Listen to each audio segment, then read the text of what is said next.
G'day, Paul.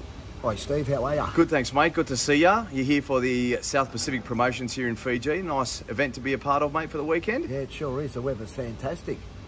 Good to see you, mate. Let's give some thoughts on the recent events. Australian boxing's had a pretty big week, mate. What's your thoughts first, Tszyu, and the whole result and how that went down? What's your opinion on what could have changed, what happened, and maybe what's next for Tim?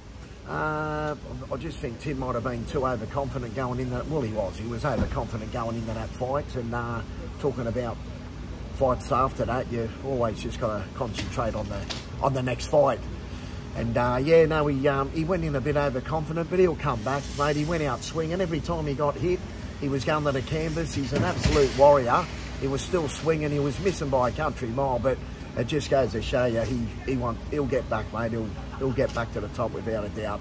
What do you think that process looks like now, Paul, over the next couple of years for Tim? Because he probably needs a couple of fights on his belt, maybe on a couple of big undercards over there in America, maybe Canelo undercard, a Tank Davis undercard, and then after that gets himself set up for another big shot at maybe sort of a year or two or something? Yeah, he'll certainly have a big rest now, without a doubt.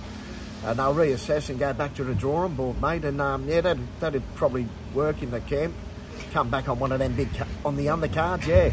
What's your thoughts on maybe what could have changed in hindsight for Tim over the last sort of 6 months? It's not only the fight last week, but maybe the Fundora fight. Is there anything else that could have happened differently? Well, that should have been stopped. We all know that. Fancy fight with blood flowing down your face. It's like driving a car. The windscreen wipers won't work. There's mud coming down the windscreen. He wouldn't have been able to see. It should have been stopped. You know, they should have stopped that earlier on and things would have been a lot different. Outstanding, Paul. All right, news came last night that looks like Sam Goodman's got his shot at Naoya Inoue, the monster over there in Japan, Christmas Eve this year. Fantastic achievement for him to get this type of title fight, but it's probably an uphill task for him, right? It is. Like I spoke to Sam Goodman a couple of months ago, and he said if that fight ever come off, he said he wants to be the best, so he's got to fight the best. But it's a big task. But mate, Sam will go in there and give it his all, like all Australians do when they fight overseas. Do you think there'll be a case of Inoue perhaps looking past Goodman? I think Goodman can do it if there's any complacency on the Inoue side. No, I think it's going to happen, innit? They're both going to say it'll be the same weight. I think it'll go ahead. We'd like to see him pass it by, but it's a big task, but you never know. You're only one punch away from disaster. You just never know what happens in boxing. You just never know.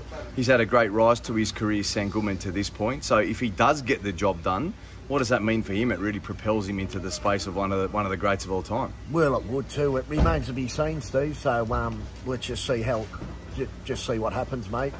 It'd be great to see him win, but mate, he'll go in there and give it his best. That's all we know. Fantastic, mate. Moving on, let's talk about Jai Opetaia. Fantastic performance a couple of weeks ago.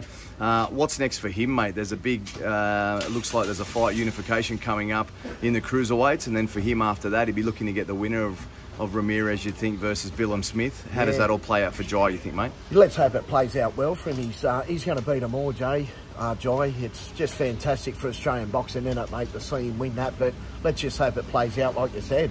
I've never seen a cruiserweight move like he does. He moves like a welterweight, doesn't he, on his feet? But let's hope it plays out for him because he deserves it.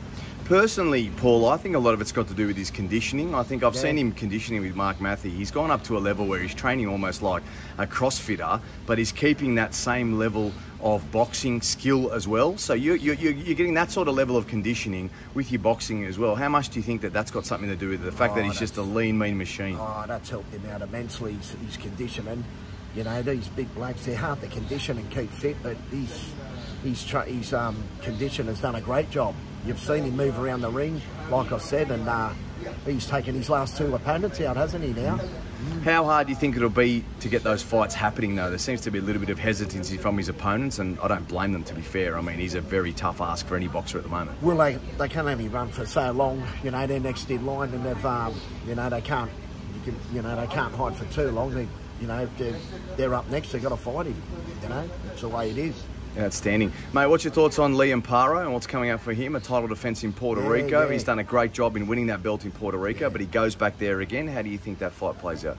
I think Liam's going to do it December 6th. I think so, yeah. December 7 for us, I think, all the best to Liam. Mate, he's on the up and up, that kid. You know, he's going to do it again. Yeah. I really think he's got a great corner, a great team behind him. and I'm confident he'll do it again for sure. Yeah, Angelo's done a great job with Sure him. has. How far can he go, you think, Liam Paro? He can go all the way to the top. He really can. He's got the goods. He really has. Outstanding, mate. And what's your thoughts on Australian boxing in general at the moment? Where are things at in terms of the scene? It's got to be one of the best purple patches you've seen. You're, of course, a fabled fighter in your time, mate. You've done some great things. But I tell you what, from the era that you came up through, the 80s and 90s, and, you know, some of the guys that you fought with, I tell you what, this must be one of our most purple patches in history. It's fantastic. Australian boxing's just on the up and up. This is the best time for Australian boxing. Unfortunately, Tszyu got beat the other week, but otherwise, it's the best we've ever seen it, isn't it? You'd have to agree. I think so, Opetaia, bloody Liam Paro. Don't forget George Cambozes.